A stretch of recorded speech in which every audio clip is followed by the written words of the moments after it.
of terror against crypto is over.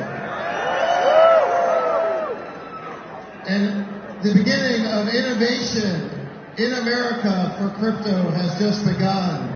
Hey, everybody. It's Eddie today is from Seattle and on my way to Europe in a few hours. So there might be a little bit of a break for about 7 days in terms of videos coming out daily. But I am paying attention and wow, there's a lot going on. The pictures coming out of the crypto ball look so fun. That opening was David Sachs, and here he is with his besties. If you can get on X to look at some of the pictures, you're going to find that the people attending the ball are just, wow, the big powerhouse players in the crypto space. I mean, everyone is there. This is Brian Armstrong of Coinbase with the original angel investor of SWI, Chief Legal Officer of Ripple, that's Stu Alderati. He says that if you had told him 4 years ago that he'd be standing at an inaugural crypto ball in DC with Snoop Dogg, would you have believed him? Yeah, he doesn't even believe it himself. It's wild, isn't it? Mr. Garlinghouse looking sharp. He's photographed with the founder of Hedera and sharing a Jungle Inc. post. Yes, it was a good day, wasn't it? And on the same day Gary was packing, we have a brand new Memecoin being released from Trump. Oh my gosh, this space is unbelievable. There's a lot of controversy, of course, no doubt. I mean, there's just so much controversy. I could make a video that's probably an hour long on all of the comments that are coming through. I would say the biggest constructive criticism coming across a lot of the comments is on the distribution. Yeah, I think they could have improved the tokenomics there. An interesting post coming from David Schwartz. He says, can crypto people please stop attacking each other? Save some for the enemy to kill. Wow. I just don't know what to say. Sometimes you step away for a day or two, as I have done because I'm traveling, and then come back into the fray on X, and it is really an unbelievable space. Well, I think that it was John Deaton who predicted that as the rise of XRP is witnessed by a lot of the people who are not big fans of XRP, the attacks are going to become louder and I think more harsh. And yeah, I do see that happening. It's unfortunate, but this space is just brutal, and I am not sure that's going to change anytime soon. I thought it was changing. I really did think that the tribalism in this space was getting better, but I just today, with what I've seen on the attacks of the company Ripple and the digital asset XRP, I don't think I subscribe to that same thought process. So I don't know. We do need to do better. And here's a little bit of something from Charles Hoskinson on that subject. Every single time you get hit hard and you have to come back. The XRP community is a great example of that. No one got hit harder than them. It was tough. And I understand their anger. I really do. I spent a lot of time in their spaces.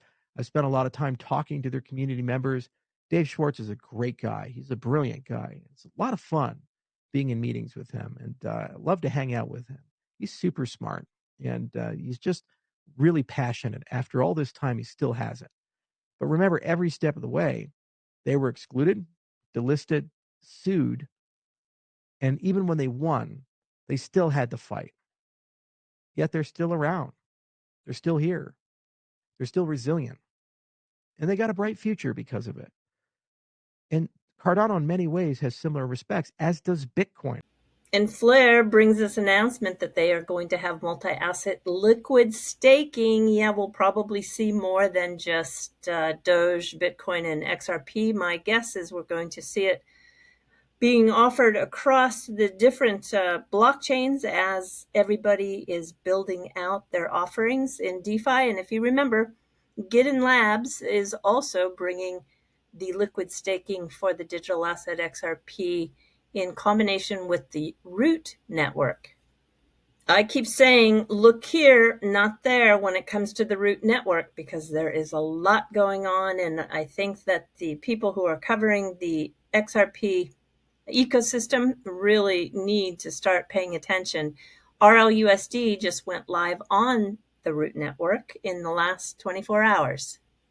I was part of a panel of 8 speakers, and Gidden Labs was the catalyst for all of these wonderful builders, entrepreneurs, and founders that came into the space. You have Aaron McDonald, who is the co-founder of Futureverse, which is built on the Root network, and then Sergey with the cross-chain interoperability solution that Ripple has chosen from Axelar, Hugo Filer of Minima Global. Boy, if you want to see somebody who's doing great work in DePIN and also AI, Hugo is one to follow.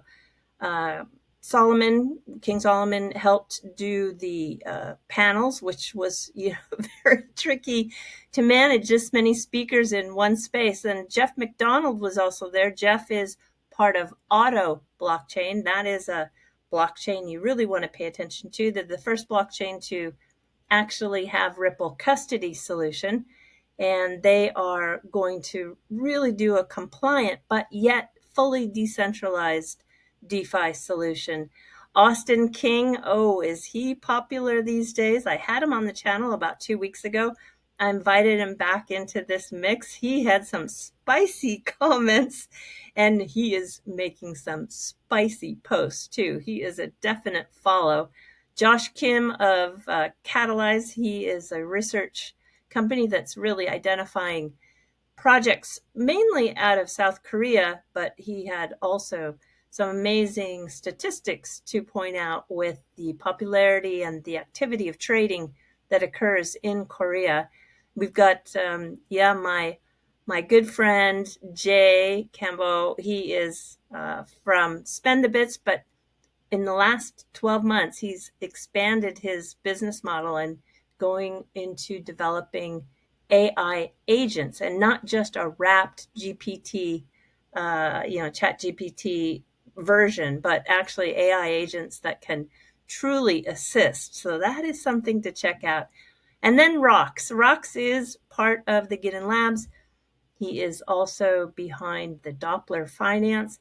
Anyway, we had a superb 1-hour discussion. It's had 92,000 plays and a couple 100,000 views. But in terms of the replays, we're nearing 100,000. It was really a very successful group of people and information, a lot of alpha. So I hope you get a chance to view it. There's a link to it on my X feed, and you can also find it in the feed of Genfinity.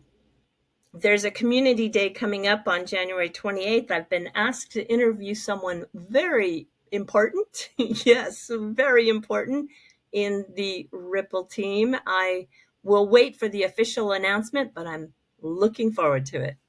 I'm going to let Brad Garlinghouse take you out. He was at the CFC at St. Moritz, and it's full of people from the blockchain industry. I love to see this collaboration.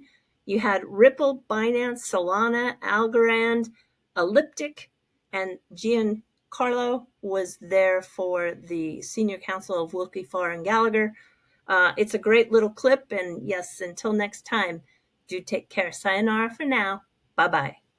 The change of administration in the United States is going to dominate a lot of the conversation about crypto and how that, from a regulatory perspective, starts to signal a shift. People are waiting eagerly to see whether U.S. Bitcoin reserve will be set up. I think that speaks to not just positive, but perhaps an embrace of this technology as being the future of finance. I think a lot of folks would look at it and say, well, it's a little bit of a risk, 6 months ago, it was riskier to build in Web3 or in crypto because you did have that uncertainty.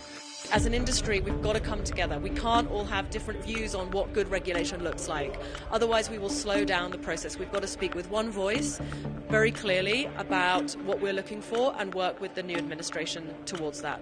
Some of the conversations that we're having here at CFC, I think, will result in the industry better organizing itself to speak with one voice in favor of good crypto policy in the years to come.